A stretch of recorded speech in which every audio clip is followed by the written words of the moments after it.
ছাত্ৰ ছাত্ৰীসকল আজি তোমালোকৰ 6 নম্বৰ চেপ্টাৰ ৰেখা আৰু কোণ পাঠটো আলোচনা কৰিম।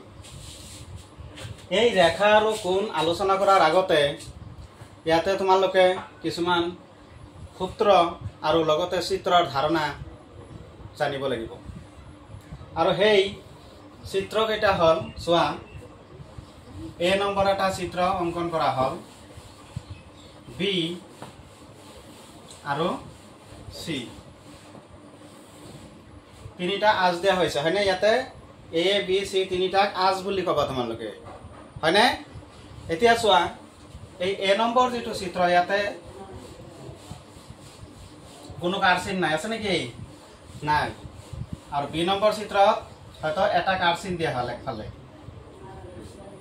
আৰু সি নম্বৰ যেটো চিত্ৰ ইয়াতেও দুইফালে কাৰচিন দিয়া হল। ইয়াতে কি কৰা হল? দুইফালে কাৰচিন দিয়া হল। এতিয়া এই তিনিওটা চিত্ৰ কি পাৰ্থক্য আছে চোৱাচোন। পাৰ্থক্য তোমালোকে কবা যে প্ৰথম চিত্ৰটোত কোনো কাৰচিন নাই আৰু দ্বিতীয় চিত্ৰত এটা কাৰচিন আছে আৰু তৃতীয় চিত্ৰত দুডাল কাৰচিন আছে হয়নে? গতিকে এই চিত্ৰ তিনিটাৰ একোটা নাম আছে। প্ৰথম এ নম্বৰ চিত্ৰটোৰ নাম কি কবা? সেইটোৰ নাম হৈছে ৰেখাখণ্ড।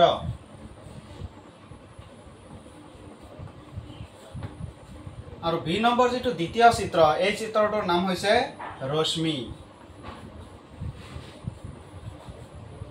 আৰু সি নম্বৰ যেটো চিত্ৰ, এই চিত্ৰটোৰ নাম হৈছে ৰেখা। এই ৰেখা সম্পৰ্কে এই পাঠত আমি আলোচনা কৰিম। এই ৰেখা সম্পৰ্কে আলোচনা কৰিম। পাঠটোৰ নাম দিছে ৰেখা আৰু কোণ।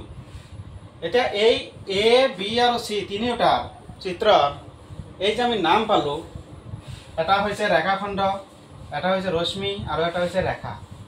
এইকেইটাৰ সূত্ৰ কি হ'ব ক'ব পাৰিবানে? চোৱা, সূত্ৰখিনি চাই লোৱা। তোমালোকে বহীত লিখি ল'বা দেই সূত্ৰকেইটা। মই মুখেৰে কৈ দিছোঁ, তোমালোকে সূত্ৰকেইটা লিখি লোৱা। প্ৰথম ৰেখাখণ্ড। এই ৰেখাখণ্ডৰ সূত্ৰটো কি ক'বা? যদি কোনো এটা অংশৰ দুটা প্ৰান্তবিন্দু থাকে তেতিয়াহ'লে তাক কোৱা হয় ৰেখাখণ্ড। আকৌ কৈছোঁ, যদি কোনো এডাল অংশৰ দুটা প্ৰান্তবিন্দু থাকে তেন্তে তাক ৰেখাখণ্ড বোলে। গতিকে এ নম্বৰ যেটো চিত্ৰ, এইটোৰ ইয়াতে এটা প্ৰান্তবিন্দু আছে আৰু ইয়াতে এটা প্ৰান্তবিন্দু আছে। গতিকে এ চিত্ৰটো এটা ৰেখাখণ্ড। বি নম্বৰ যেটো চিত্ৰ ৰশ্মি, ৰশ্মিৰ সূত্ৰটো কেনেকৈ লিখিবা?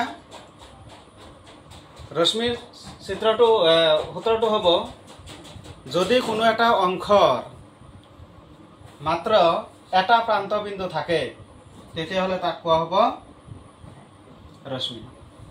কাৰণ বি নম্বৰ চিত্ৰত চোৱা, ইফালে প্ৰান্তবিন্দু এটা আছে, ইফালে কিন্তু প্ৰান্তবিন্দু নাই, ইফালে কাৰচিন আছে। কাৰচিন আছে মানে কি? এই সোঁফালে অসীমলৈ গতি কৰিব পাৰে। গতিকে যদি কোনো এটা অংশৰ মাত্ৰ এটা প্ৰান্তবিন্দু থাকে তেন্তে সেই অংশটোক বা সেই চিত্ৰটোক ৰশ্মি বুলি কোৱা হয়।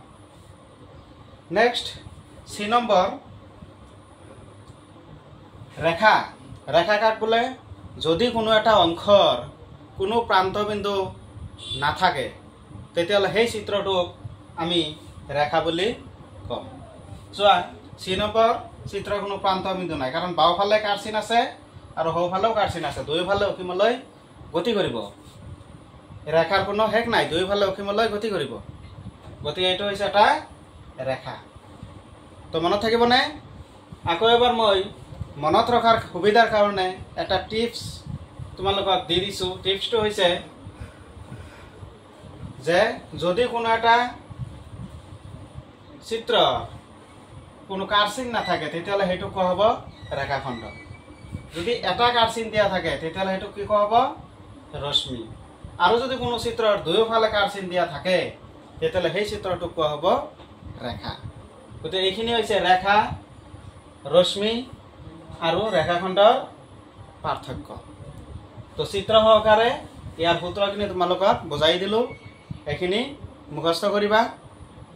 বাকীখিনি নেক্সট ভিডিঅ'ত তোমালোকৰ লগত আলোচনা কৰিম। আজিলৈ এইখিনিতে শেষ কৰিছোঁ। ধন্যবাদ।